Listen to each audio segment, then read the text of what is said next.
For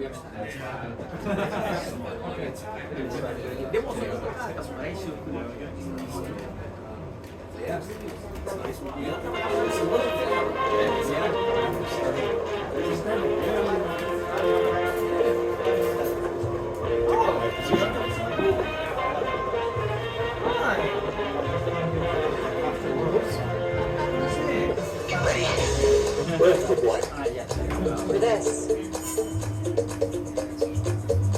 What the hell is that? It's very smart. Unique and Very inspiring. See for yourself.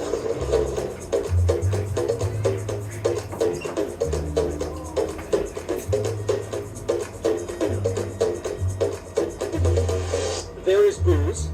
Please buy something.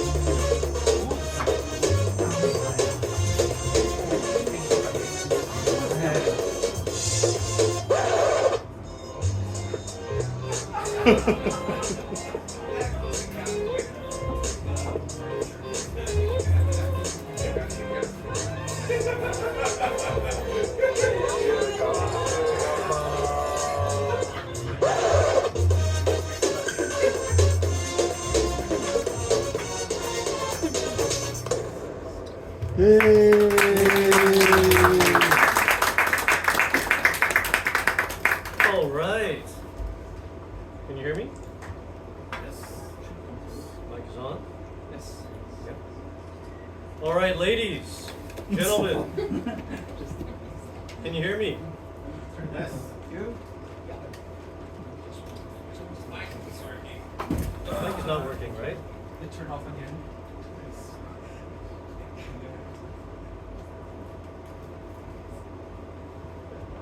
You can talk to me now. All right, without further ado, ladies, gentlemen, and everyone in between, fellow knowledge addicts of the world, both here at Yozan Park and across the world in cyberspace, welcome to Nerd Night number 63, New Skies. Today we have a smashing lineup for you. We're going to be going from the tiniest particles of the atmosphere into the intergalactic expanses of outer space. So, whether you are full nerd, part nerd, or no nerd at all, welcome and thank you very much for coming to support this endeavor of enlightenment. My name is Ren. I'll be filling in as MC this week for our true host, the founder and the diabolical mastermind who started the entire event, Mr. Andrew Woolner, who unfortunately is still on extended sabbatical. He's not here today. I heard that he's researching a cure for cancer in the foothills of the Himalayas, but I might be wrong. I'm not sure. But we do have with us a crack team of professionals. Siren of Sound, Daria, is manning the imaginary audio soundboard. We have Melvin on tech, Andrew Bruce Todd manning the lineup of the event, Selena on the door, and Coco managing guest relations. Together, they bring order to the chaos for your Friday night evening pleasure. Thank you very much, everybody. All right. As you know, Nerd Night is a global phenomenon. Tokyo is just one of many. Like brain cells in a newborn baby, we are proliferating prodigiously. And from Tucson, Texas, Tokyo, Toronto, and other cities that don't begin with the letter T. Every month, as you know, we usually host two speakers that share their expertise. This month is an exception, but we're going to make it work. Please help us out by supporting this amazing place, Yozan Park Lounge, built to look like a cottage in the Scottish foothills. please help us out by supporting the bar. It's not a bad thing to do. They're very kind to us, so let's try and show mutual support. Also, Yes. oh, yeah, right here. Also, please, you can support us also by just following us on SNS. We're no longer on Twitter. Some decisions of upper management. But we're no longer on Twitter, but you can still follow us on Facebook and Instagram and Mastodon. So if you're into it, it's your gateway to the intelligentsia of the 21st century. All right, well, our next event is going to be on December 13th, right here. So if you're in town, please come by and check it out. All right. Our first speaker of the evening is, I think, our first speaker. Yeah? All right. So, yes, our first speaker of the evening is an amazing guy. He is going to take us on a journey from the microscopic particles to outer space over the stepping stones of atmospheric particles. So it's going to be a mind-blowing, mind-expanding adventure. And Sir is not appearing in this talk. So a bit of transparency, our second speaker was not feeling well, not well enough to make the talk today. So we don't have a speaker, our second speaker, but we will keep the event open until like our usual 10:30, maybe 10:15. So you can stay around, socialize, maybe, buy some more drinks. That would be nice for the place. Allow us to keep using the space in the future. Thank you. Unless we pressure Rob into speaking. He's on the couch, he's ready, he's almost on the stage. I mean, if he's up to it, sure. All right, call for volunteers. This is a labor of love. So if you love the event, please step up and help us out. There's a lot of roles to be filled. In this photo, you can see one of our volunteers is screaming at a meatball. I would like to assure you that we take meatball harassment very seriously, and this person will be counseled in the right way to treat an all pork meatball. All right. Here we go. Mailing list. Okay, so these days we are what we click, right? So try to click your way to a better world, a world of new ideas and community by clicking your way to our mailing list. I believe Andrew Bruce Todd is showing us a QR code where you can automatically connect. So check us out. We won't sell your personal information unless we really need the cash. So I'm just kidding. All right, well, is this gentleman in the room? I don't think so. No. Well, this is Mr. Lucas Crowell. He's an Australian artist who is having an exhibition at a attached facility, right? It's like next door. One of the associated facilities to Rosen. Right, it's in Sugamo? It's in this general area.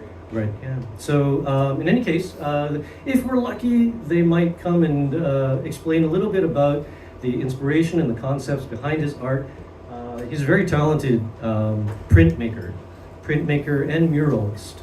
So it's really pretty cool stuff. And this is one of our sister events, Space Cafe. So you can catch them at Good Heavens British Bar. I don't know if any of you have been there in Shimokitazawa. Fantastic place. And yeah, very similar kind of talk event. So if you enjoy this, you might enjoy that as well. And there's actually 3, including Nerd Night, Space Cafe, and the Humanities Cafe, where this one is more geared towards science and tech, and this one is more geared toward poetry and literature. Find the one that's right for you. And all of this is helping to support the Yokohama Theater Group.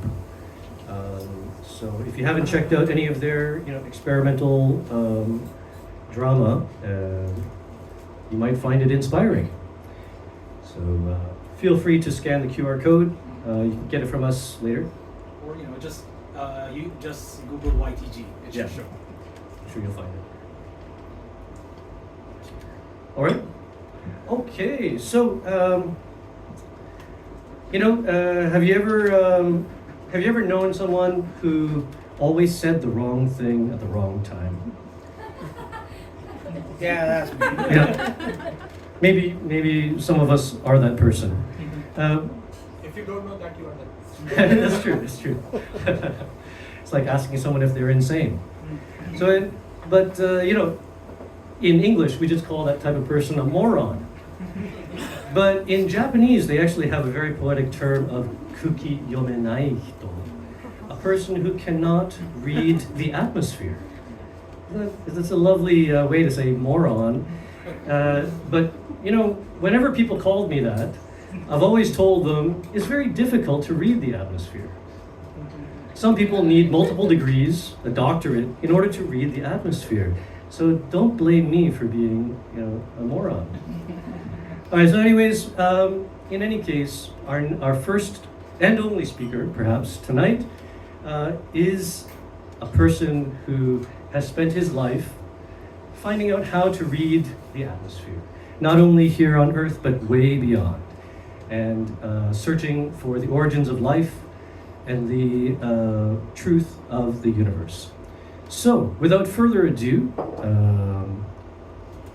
can I introduce Mr. Dr. Seba? Born in Argentina, he has been applying the fundamentals of chemistry to geo and astronomical sciences in a quest to uncover the mystery of the Earth's history and the birth of life. Currently a member of the Department of Materials and Life Sciences at Sophia University. So please welcome researcher, professor, and... Moron. Warren. No. Kuki yomeru hito. But that's the problem. No one.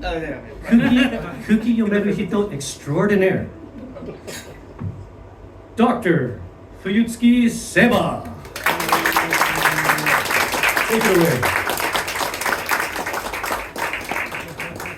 Right. So, first, support the bar. Second, just let me keep track of time because when I get started talking, it's a sort of like can't stop. So, cooking. That was a really good comparison. Because in a nutshell, what we're about to talk about today is how do we, read or understand atmospheres that are like really, really far away, and how can we, great example, we read the stuff, but we might be reading the Rosetta Stone, so we can follow the characters, but we might not be able to understand what the characters are telling us. So we may have the letters on a page, and my work is to get to understand the chemistry in order to be able to decode what the scribbles on the page are telling us. So that's sort of the content of the talk. So we'll start with from molecules all the way up to atmosphere. So a little bit of context.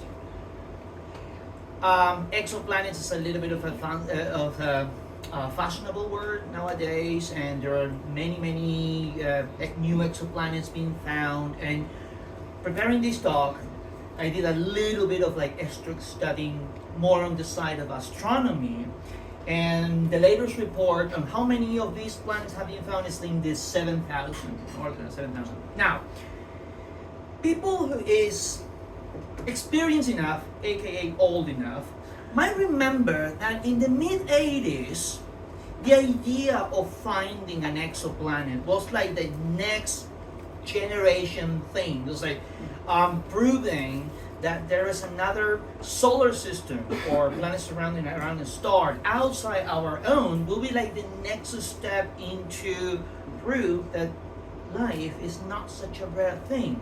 Well, 30 years later, here we are. 7,000 of them. And that is, well, this radial distribution shows from the point of observation 360 degrees around how far these planets are. This is supposed to be clear, but 10,000 PC, there's like astronomical units, and how do they, what properties, numerical properties these planets have. So there are a lot of them. And so far stuff has been discovered is pretty much on the neighborhood. Now let's define neighborhood in this context. You can see that the heaviest distribution of these planets is within the range of 1,000 BC. Did I say 10,000 a moment ago? Forget about that.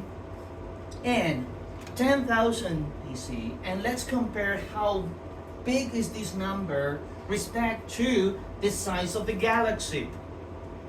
34,000. So if you extrapolate and you expand this distribution radially, the farther you go away, more planets you have, then, well, the conclusion is pretty straightforward. There is a lot of this stuff to be discovered. And the more things are discovered, the wider the distribution of properties. In other words, there's going to be a lot of weird stuff out there to be understood. So this is sort of the astronomical context that I use as a base to frame my work. So what am I going to specifically talk about today is, first, a little bit of basics. What is the composition of an atmosphere? The relevant components, and how can this atmosphere be measured or observed? And how can we study or decode what we are observing or measuring? So let's go to the first step. Basically, the atmosphere can have variability. We can have planets that are mostly made of CO2, planets that are mostly made of hydrogen, ammonia, planets that don't even have a rocky core, which is basically gas. Gas, but sometimes the pressure and the temperature gets so too high, which is no longer gas, is super fluid, but it's not solid either. I don't know. It's weird. We don't even have equations to describe those sort of things anyway. Hydrogen, methane. So, let's put a little bit of more constrained context. When we talk about the composition of an atmosphere, requires one previous definition. What is an atmosphere? A little tiny thing, gas phase, tiny with respect to the total radius of the planet, and is mostly made of gas, molecules. Very interesting properties are born out of this. For instance, let's consider where we live, Earth. 6,400 kilometers of radius. The atmosphere is, take or leave, 100, 180, depends on how thin you will consider pressures in order to call it an atmosphere. And most of this atmosphere is made of nitrogen, like 78% of it. 78% of nitrogen and has absolutely nothing to do with the properties that affect us most closely. For instance, nitrogen doesn't absorb in the microwave or the infrared spectrum, which means it has nothing to do with energy coming from the sun or from the surface going out back to space. Oxygen, well, we use oxygen once in a while, like for breathing, that sort of thing. CO2, you might have heard about this guy lately.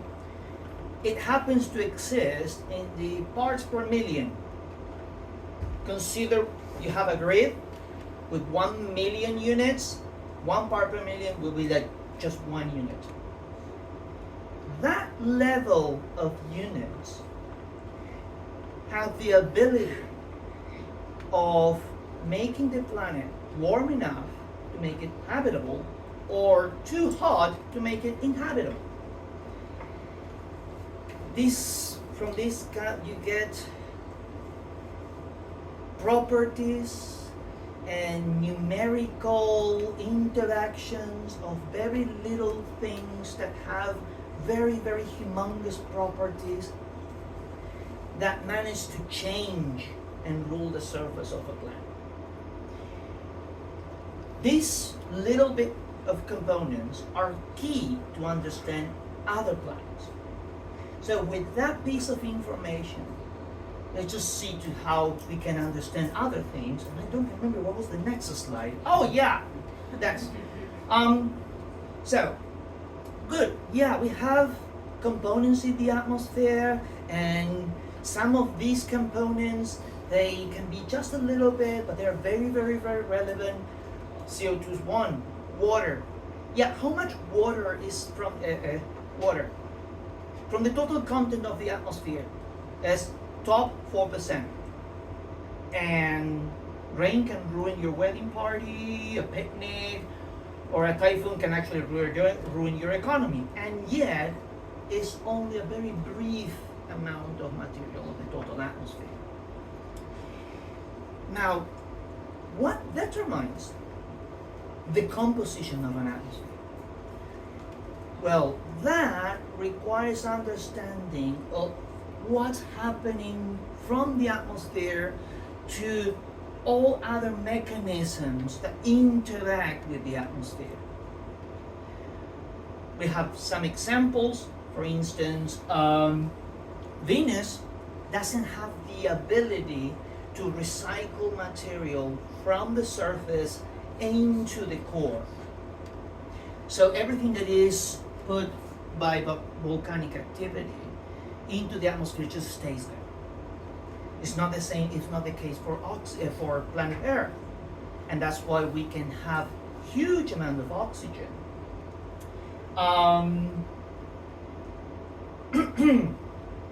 More support for the barn.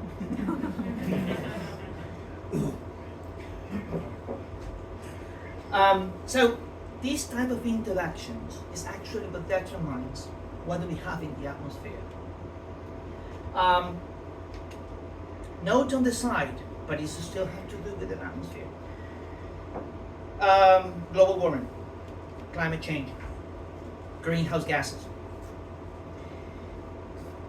Of all the amount of material that is put into the atmosphere, mostly by burning, by anthropogenic activities or by burning fossil oil and that, it stays in the atmosphere, but 40% gets out of the atmosphere, goes into the oceans. So this material eventually gets recycled through the oceans and goes somewhere else. So the understanding of what is in the atmosphere requires an understanding of how this system managed to recycle material. If that is true, then we can reverse the logic. We can observe what is the composition of an atmosphere. And of course, chemistry is the central science. Of course it is. And I'm not joking, I didn't come up with that one. It's actually, that's the title of one of the most common chemistry textbooks for university degrees. But if you couple it with other measurements, then you can use the composition of the atmosphere to understand a bunch of things about the planet that you're observing. One of them is, well, you observe oxygen in the atmosphere, then it might be a sign that photosynthesis is happening. So, photosynthesis is actually what made enough oxygen for us to breathe today.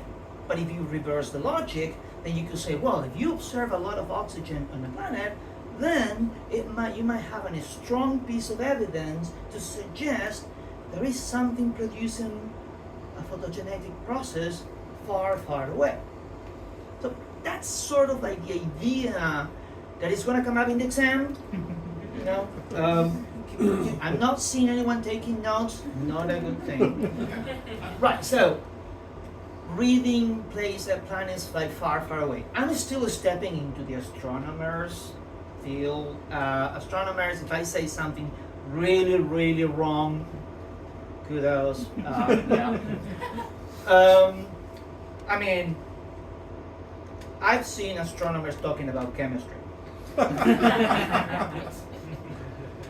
In a couple of years, we will talk about that. So, well, the transmittance spectra and how the amount of light that reach a planet is used to determine that first you have a star. When the planet passes right in front of it, the total amount of light that reach your detector will be diminished. As the astronomers, this thing was measured back in the 80s. But no one actually had the courage or to say, yes, we are observing exoplanets. It's like too noisy in the data, and they're like, this is too crazy to be true. Yeah, well, the universe has the ability to surprise us. So you can use this technique to measure the total amount of light that reach your detector, aka photometry. But what's the difference between a laser beam and light, like this one? It's a question, please. Anyone answer? Coherent, not Coherence. Exactly. Well, if you don't have coherence, then you have like sort of like a party of wavelengths, light from all different wavelengths and energies. So what you have is a broad spectrum in which different wavelengths will have different intensities. Well, if you have light going through an atmosphere, some of the molecules inside that atmosphere will absorb some of the light in some of the wavelengths, some others not. So the outcome of all that will be sort of like a spectrum of things that say, well, this molecule absorbs a lot here and a lot there, and some other molecules absorb there as well and not there. Another question for the public. Someone is missing in this picture. Molecule.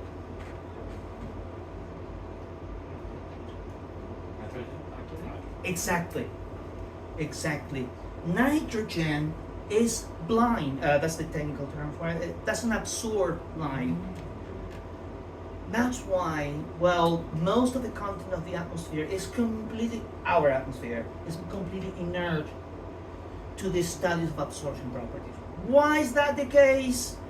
You guys have until 5 in the morning. We can stay here until the first train and they can explain it in detail. That's chemistry and spectroscopy. But, so, let's say that we do this exoplanet thing, but for Earth. So you put a satellite like going its way to Mars and say, okay, can you just look back at us and take a selfie?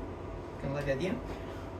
Then you will observe that this will be the spectrum of sunlight before or after going, before going through the planet.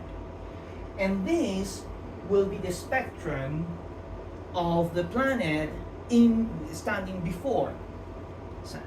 So then you can tell, well, oxygen is absorbed here, water is absorbed in there, oxygen, ozone. So from there we can start. This is the letters in our page. How do we decode this? For this, we need a chemist.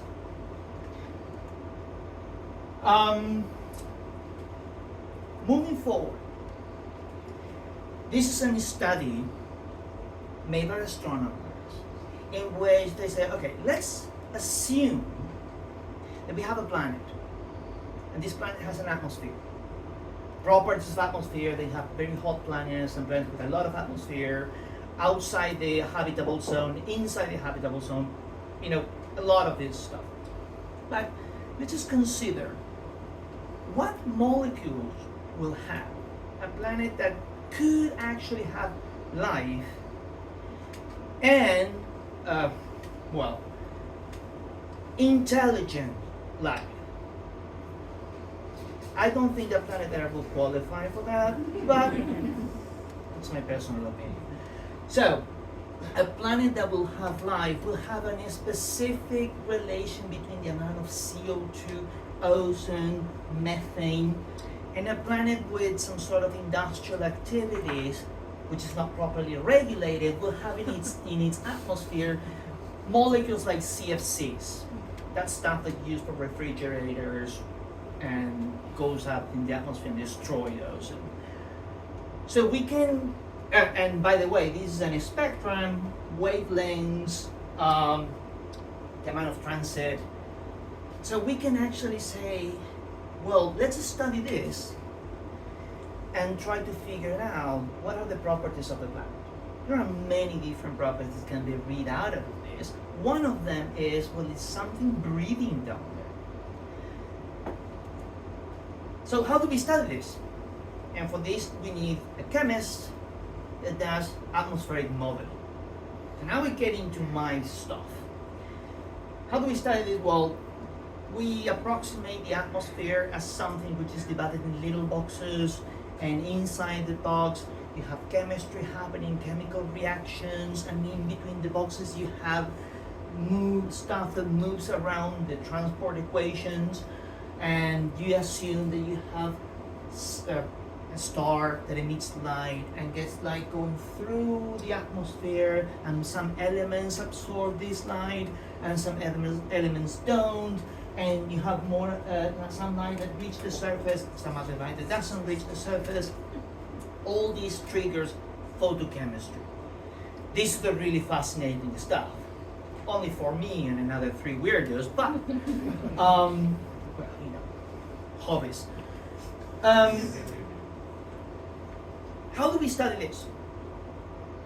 And this is the part that I'm going to put you all to sleep, because that's where we get into the hardcore of the chemistry. Let's assume that we have a planet that has a lot of CO2 and methane. So, the sun, the parent star associated to this planet, kind of looks like sun. So this will be the spectrum. A part of the spectrum, which actually holds most of the energy, will be in the ultraviolet. So ultraviolet line gets to the atmosphere, gets CO2 molecule, and it breaks the molecule apart. So technical term here, the wavelength holds enough energy as to break the chemical bond, exactly. So you break the chemical bond and you create the carbon monoxide molecule and the oxygen electronic state 3p. But this guy here has a very peculiar property. It's a radical.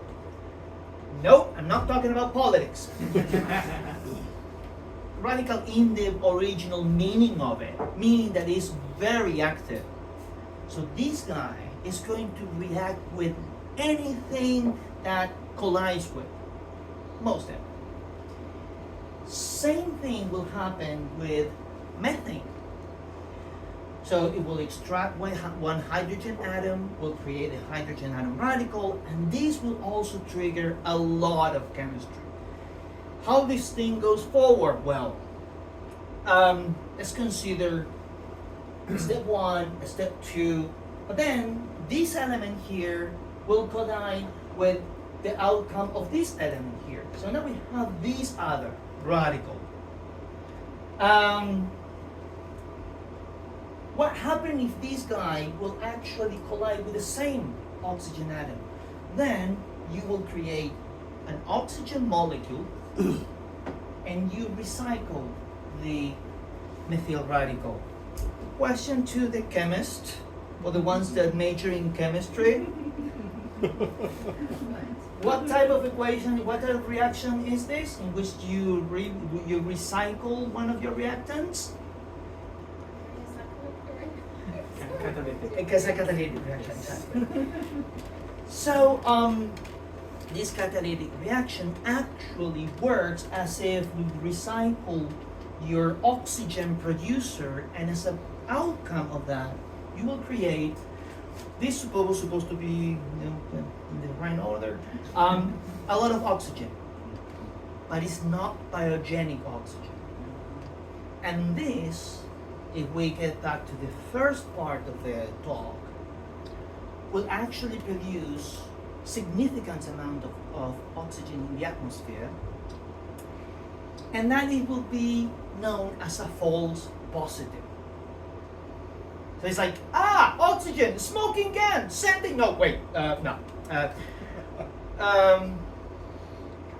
Yeah, it might be a hint, it might give us an idea, but it might not be the entire story. All this thing, oh yeah, now we get into it. We really want to do this proper, right? Do you think they have one chemical reaction in this universe? Ha ha, no. This is what my students do in order to graduate. I'm not the most, my laboratory is not the most popular in the university, because this is the dullest work ever. I mean, no surprise that no astronomer wants to do this, because basically what we do here is, look, right, oxygen might be a false positive. So we need to understand, okay, so what are the non-biogenic chemical procedures that might actually produce oxygen in this atmosphere? Right, go out there and find every possible reaction that can have oxygen as a byproduct. And then we run into the real problems. Chemistry has been around for what, 500 years? Lavoisier got his ideal gas law in the 18th century, and people are still working. In order to understand this, you need to know the properties of each reaction, kinetic properties. If you think that we have complete data of this, and just go to Google and ask, hey Google, bring me the chemistry reaction to make a model, and Google will like, good luck. Not gonna happen. This is the work that needs to be done in laboratories, and that's why you need chemists, theoreticians, spectroscopies. Just to give you an idea of the amount of work that is required. My PhD involved 3 reactions. They're not even listed here. It has to do with the sample size. Because getting enough and proper kinetic data is a lot of experimental work, or even more theoretical work. So the content that you put in the models in order to understand or to decode this book requires gazillions amounts of research. Now, we have even more interesting stuff that chemists can actually inform the study of exoplanets. Life is not the most interesting thing in the universe. Fermentation is. But there are planets out there that they actually circle around the parent star really close. Like really, really close. I mean, you could actually accuse them of harassment or something. The thing is, they're so close that the gravity issues things gets them locked down into not being able to rotate. So you have a situation in which a face of that planet is facing the sun really close all the time, and you have temperatures that are into the hundreds of Kelvin degrees, but the backside it has a cold rear. Who hasn't, right? Now imagine the type of atmosphere that you will have in these type of planets. So the atmosphere will be vapor levels of metals on one side, and on the other side will literally you will have raining rocks. How can we understand these type of things? And now we'll get into the really boring chemistry, because you have to understand how, let's say, magnesium oxides are formed in the gas phase. And you're talking about high temperature. So reactions going forward will actually be as fast as reactions going backward. So in order to do that, you understand chemical equilibrium and forward chemistry and backward chemistry. And in order to understand that, you need a lot of thermodynamics. So we might try to understand things as big as the planet, but still, molecules and thermodynamic properties, things that work on the macroscopic level, are still vital to inform our understanding. And that's exactly the sort of thing that we do in my laboratory. But, and how long have I been talking?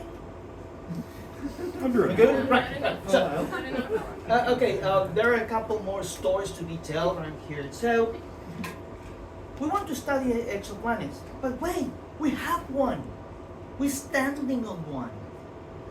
If we consider the history of the evolution of the atmosphere of planet Earth, we start like way back in 4.6 giga years. And when the planet was young, I was already hanging around. It was really boring life. I mean, a planet without beer. My God. Well, after the planet cools down, then you have an initial atmosphere, mostly of hydrogen, and it starts to further cool down.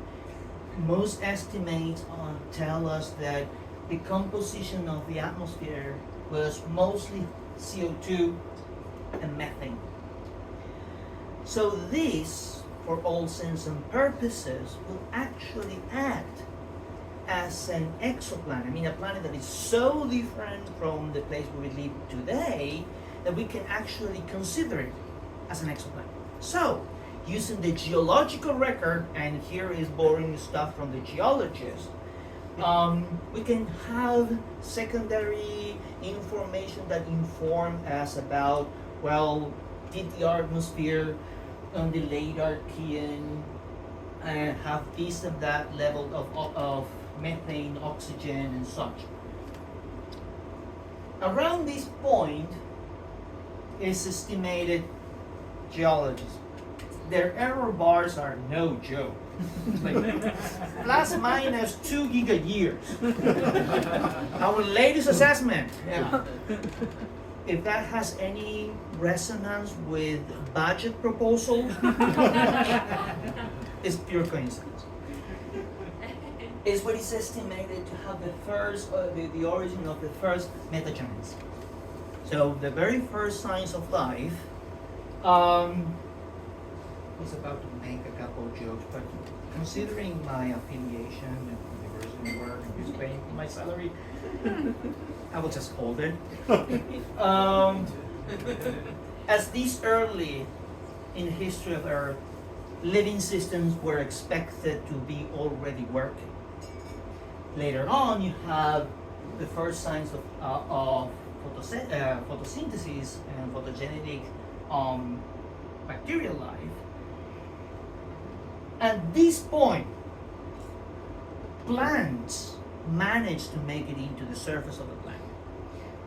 So the closest or the oldest, the far back you can go in order to see, in order to make an image of planet Earth that more or less will look like the stuff we have today is 0.5 gigayears plus minus, yeah, 0.2, 0.3.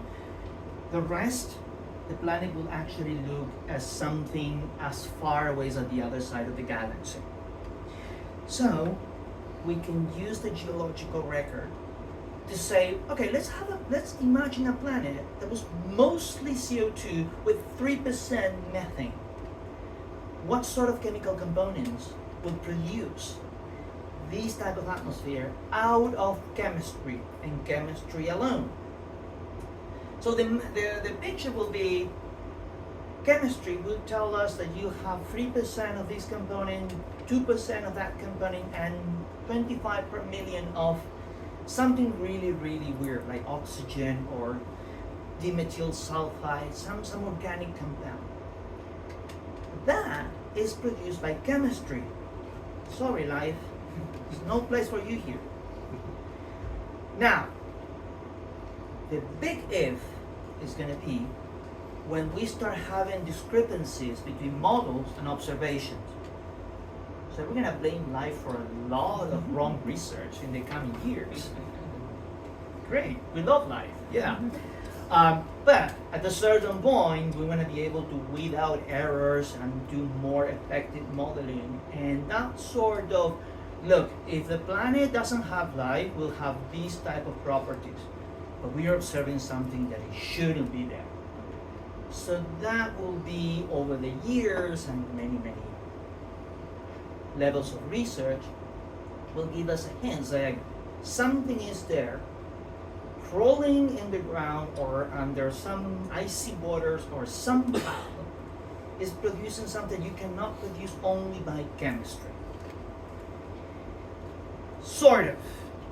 Oh gosh, forgot about this slide. Damn it. How do you do this? All this geology and understanding what will be the composition of life? Well, rocks have chemical components. Chemical components can be studied with a myriad of techniques.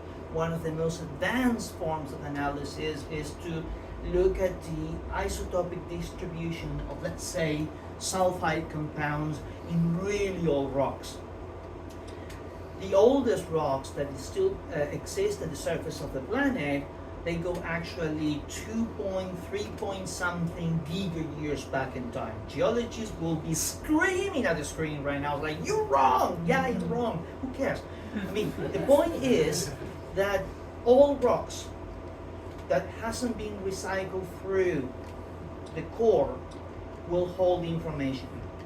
That information can be decoded to understand all ancient times of atmosphere. And that is going to inform us how can we do chemical and atmospheric modeling to try to reproduce this atmosphere. So planet Earth can help us to understand exoplanets. One example of it, I spent my PhD to decode this. That was back in 2008. Guess what? I'm still working on it, but we'll get there eventually. So you look at the isotopic composition of really old rocks and something. Don't have time to do this definition, but if the isotopic distribution is weird or have some very specific property, it will have a large distribution all throughout history. At somewhere around 2.5 gigayears, the signal shuts down. What happened back then? Oxygen started to be major in the atmosphere. So some chemistry started to happen in the atmosphere that shuts down this signal. So that's how you connect chemistry in the gas phase in the atmosphere, and what rains down into the ground goes into the rock, and many years later, due to analysis, we can use that as a proxy to understand what will be the composition of an atmosphere, like mixing ratios. Of course, everyone understands the definition and the units of mixing ratios, right? Basically, this is telling that an atmosphere will be mostly carbon monoxide with some oxygen and some other components. So it's sort of like validating this model data with a geological record. But once we have this sort of thing, enable us to understand, right, this chemistry was happening, that chemistry was unlikely to happen, because if you have oxygen, then these type of wavelengths are not going to be available through most out of the atmosphere, so this photochemistry will not happen, or that photochemistry could actually happen. So that's how we get this the guidance or the feedback we use to improve and keep doing what we love the most, chemistry, right? But how it actually looks in the actual real work. Oh, now, by the way, yeah, sort of by comparing this to ThinkCAP, inform us how will be the composition of an atmosphere, and how will that be observed, assuming that you make an observation of that given planet. Right. Right? Right. This is how actually the work looks like. I spent a winter holiday writing this. So we want to understand what will be the chemistry of sulfur-related molecules in an atmosphere that has very little oxygen. Well, you say most of SO2 will just be spewed into the atmosphere by volcanoes. So you start with SO2.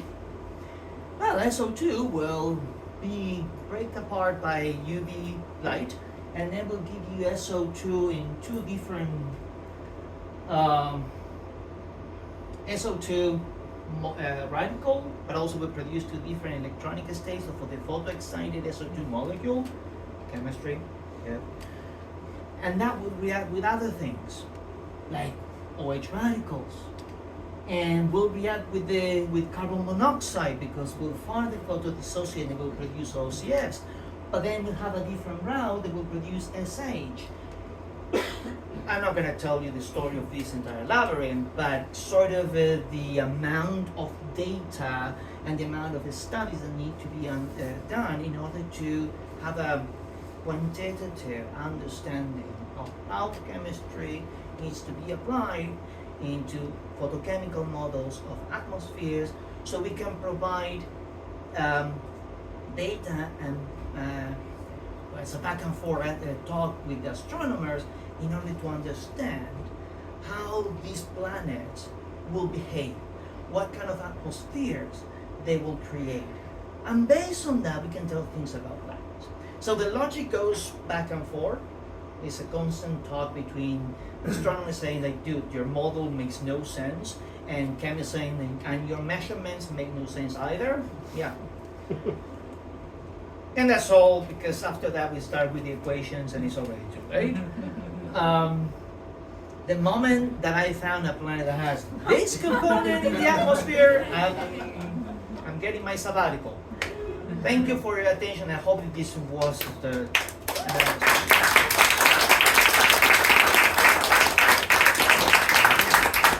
support the board.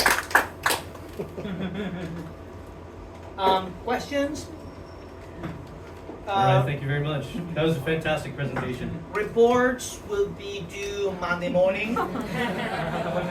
I'll be grading it over the weekend. Yeah, right. All right, we are warned. We're warned. All right, the floor is open to questions. So if anyone would like to. Where are the aliens? We are the aliens. So, That I was actually waiting for that one.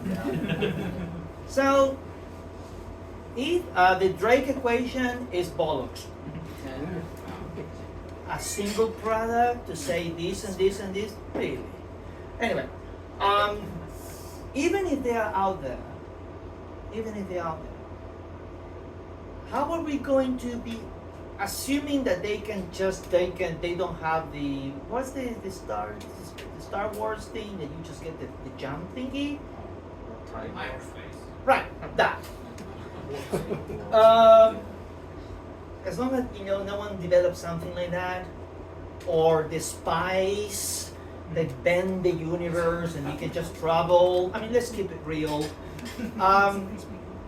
Let's assume for a moment that the aliens are out there and they're observing our planet. So, what will they actually see that will give proof that there is actually living or intelligent forms of life in this planet? Well, yes, the CFCs. Because you could actually detect those in the upper atmosphere. But then the question is, the CFCs were observable in the atmosphere. Now, still some of them observable in the atmosphere. But they've been out there since when? The 1950s, the 1960s? And with all that, and we have to do something about it, otherwise the aliens ain't gonna find any life around, they have to be phased out by the 2000 top. What's the time frame for that? 100 years. I think I had a slide about in 4.6 giga years of Earth history, on 10,000 years of human culture, 100 years of a material that could be observed from a different planet, very unlikely. Radio waves, they dim out. So even if we are the aliens and someone else wants to see us, how are they going to do it? Well, at least we are not going to be able to see them. Or if the light that travels and by some technique, it will be a faint glimpse on something that might have existed out there. But the most interesting stuff for the foreseeable future is biological life. I mean, forget Star Trek. Fine, and the lightsaber, sure, and wants to be a Jedi. But biological life is actually something that could be there, and that's much more interesting than the aliens. I mean, they're alien enough.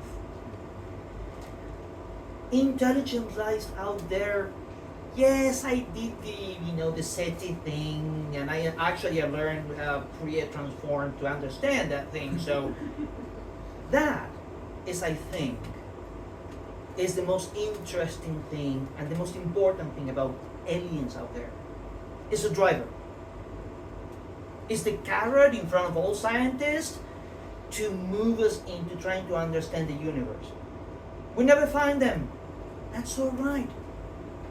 Because we learn a lot about the universe just chasing them. That's, I think, the most reasonable thing you can say. And then we can get into the conspiracy theories, because that's actually a lot of fun. And it could be a driver as well, but if you want to keep it real, biological life is the most likely candidate that we have in the foreseeable future. Maybe they don't just like beer. Maybe they prefer wine.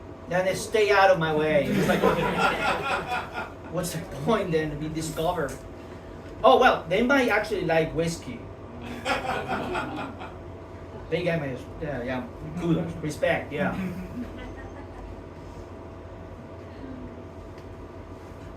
Thank you very much. I think we had a few more questions in that. Yeah. Speak really Shout. Yeah. Shout, let it all out. Thank you for your talk. So I'm guessing that a lot of your research is based off of, as you say, Earth, and using Earth as the exoplanet example. The thing is, like, obviously there's so many different types of stars. Yeah. And so if there's, first off, like if there's like a different emission spectrum from different stars, does that first then affect the elements you can detect, and then also that diagram of like the energy levels of photons in the spectrum that can change the picture of that sort of diagram that you went. So I'm Yes. not really sure if this is a question, but I'm just guessing this research seems a bit endless. Is there like not to say that It it's is. pointless, but it's just It like is not. it's just like I don't know. But so where do you start basically? How do you narrow stuff down? You can't.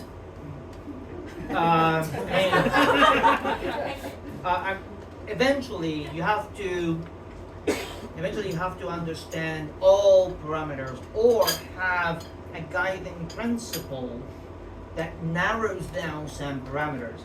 So what we do is not that we just studying Earth as a proxy exoplanet. We're using Earth as a proxy exoplanet to construct the models. But then, yeah, as you say, different type of the stars will actually have a different spectra.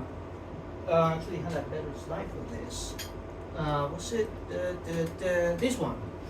So, different stars will actually have a different spectrum, especially in this side. So that will trigger completely different chemistry. Well, the idea is that you have enough chemical properties in your system that can properly describe how the photochemistry and other mechanisms.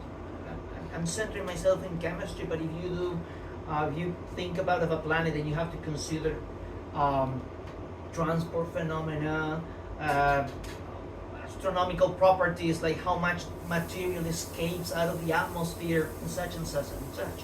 So is a discussion between building a model from first principle, which actually has the weak point, as you pointed out, is endless.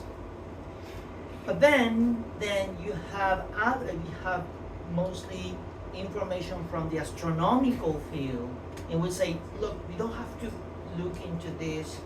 We can limit it ourselves to this and this type of studies. Yet the amount of material data, the amount of properties that need to be understood feels like endless.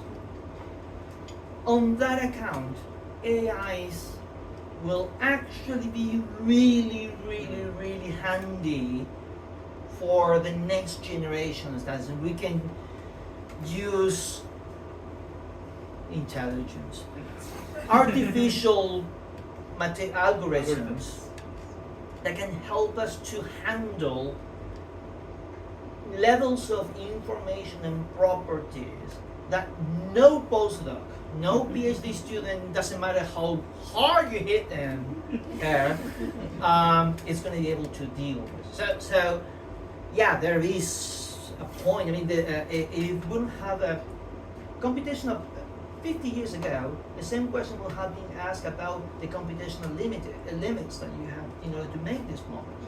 Nowadays, like, let the computer running long enough, and you might be able to calculate 3 molecules. But now we have the computational muscle. Data assimilation, data gathering and handling will be the next thing. Actually, astronomers are really working. Which, by the way, I'm just adding something else. You might ask yourself, what's the point of this reason? any astronomer that managed to do this could be repurposed into a software engineers in So basically the future of research is actually the training ground for people that can people can confront really complex problems. It could be shipping, it could be market prices, hand waving, but that is the front end of scientific research. Enables people to actually think in terms of very, very complex type of problems. And then those can be actually applied to any type of. So, okay, this is not the question, anyone, but this is not just useless stuff that requires just people supporting astronomical sciences. We chemists, we make soap and perfume. We're never gonna run out of work. But astronomers, they need a lot of support from governments and private entities. But there is an angle that is being missing here. This type of research makes people really makes people very, very smart. And you want smart people in the industry. So support science. I have one more comment. So you mentioned algorithms and artificial intelligence. So would you say that is more important? Will be more important than better data gathering mechanisms like space telescopes and all that? So what is more important? Telescopes. Better data processing or better data gathering? Telescopes. And basic chemical properties. There is no AI in the universe that could predict chemical property. It's like, forget about it. We need AIs enabled to make us able to handle massive amounts of data. That's what the AI can actually do really well. But predicting a physical property, I'm picking up a fight with the guys that just got the Nobel Prize. Screw them. Oh, you couldn't put that on YouTube. Oh, I'm so sorry. Now, you can use AI to understand patterns and patterns of behavior. That's not mechanistic understanding. And yes, you make a measurement, and the more measurements you do nowadays, you create gigabytes, petabytes of data. And you need AIs to manage and to process that amount of data. But that will never replace experimentals. So what are you looking forward to in the next 10 years in terms of technological advances? Computers that are really fast, like really fast, because the stuff that we have now is not so fast. Computers that can manage data memory problems. 1 petabyte of memory cannot even enable us to make a proper calculation of a 5 atoms molecule.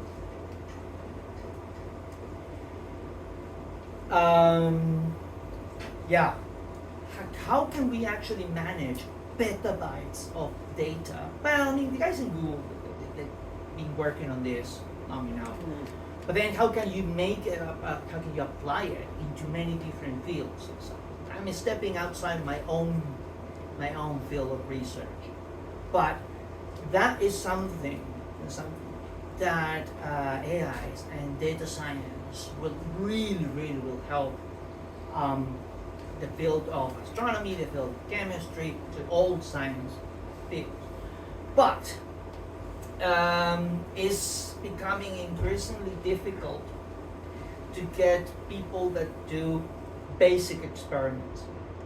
measuring the absorption light properties in the UV of this and that molecule.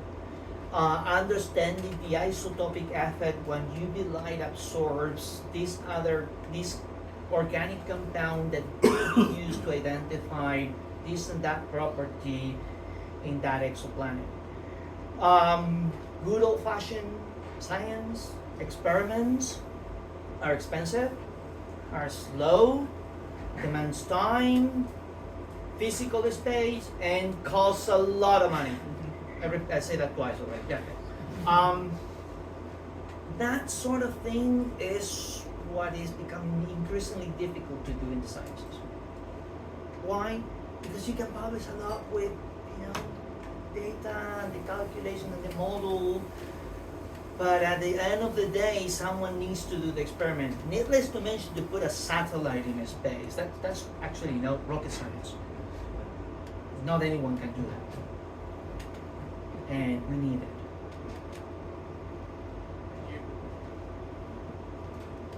Thank you. I think that, can we just do one more question here? Okay, so if it's just one, I will go for this one. What about the impact of the moon, or more exactly Celia and its impact on the atmosphere, and also how it's representative this makes Earth of planets in the Milky Way as a statistical sample? Let me see if I understand the question. So you're asking about the moon, and then how the moon will act. Moon's atmosphere. No, how the moon, the impact between Earth and Celia impacted Earth's atmosphere. Oh! And therefore, is it making us non-representative? Right. Oh. Well, okay. Now that question is definitely for an astronomer, specifically for astronomers that do planetary formation. So basically, you create the sun, then you have debris around. That debris interacts due to gravity, form pebbles. Pebbles glue together with more pebbles, eventually create a planet, and there's still more debris around. And that debris, it gets attracted to the planet, and that's the bombardment. And the late bombardment has actually shaped today's Earth. Will that make planet Earth an oddity? That's a really good question. But certainly that's for an astronomer. How likely those sort of mechanisms are out there in the universe? Well, more exoplanetary observations in which you can see other planetary systems. Do they have asteroid belts? Can you observe this sort of debris when the parent star is relatively young? So that sort of observation will help to understand or inform, I believe, the field of planetary formation and all these consequences to the planets that are formed around. And that is the more comprehensive answer that I could come up to that question. And what about the ongoing tidal forces? Not a formation Geometry. time, There's a geometry. There's a gravity, and once the two systems are attached to each other, it's like Does it give us better mixing in the atmosphere, or have any other effects in the atmosphere? Gravity waves and atmosphere definitely has an impact on the atmosphere.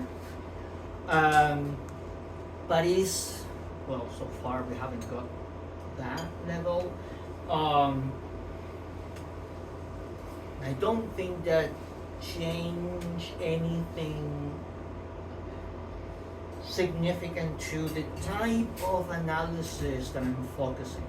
But gravity waves are certainly added to the 3D transport models, because Raspberry waves are important to understand how gravity affects the atmosphere. But it's more related to transport, how the atmosphere moves around, not what the chemistry is. So I'll be stepping a little bit outside my field of expertise to get into the proper answer to your question. At the end of the day, guys, I'm a chemist that move into a different planet. But chemistry is the center of science. We need to be everywhere. Bear with that.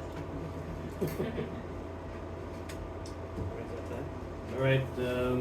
Thank you, everyone, for some fantastic questions, and thank you very much, Professor, for really My pleasure. eye-opening information.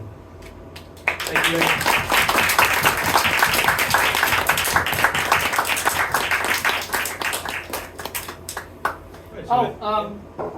You know, you guys remember the Men in Black movie? Can you guys just look at this line? Thank you. Just forget about what I say today. About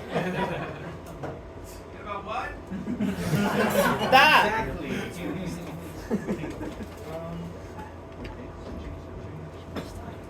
All right, I think we're gonna take a short break. Let's But is there something? We can wrap up the let's wrap up. Okay, actually, everyone, that's the end for tonight. Once again, thank you very much for coming out. It's been great having this fascinating, stimulating discussion. And hopefully we'll see you next time, December 13th, right here at Rose Park Lounge. Thank you very much.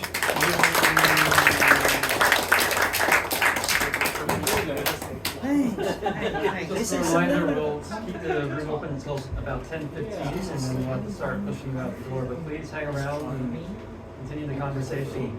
I think that's about it. Thank you to everyone on this slide, by the way, especially Andrew, not Bruce Woolner, who has missed an event for the first time in 2 years. We appreciate everyone up here. And thank you.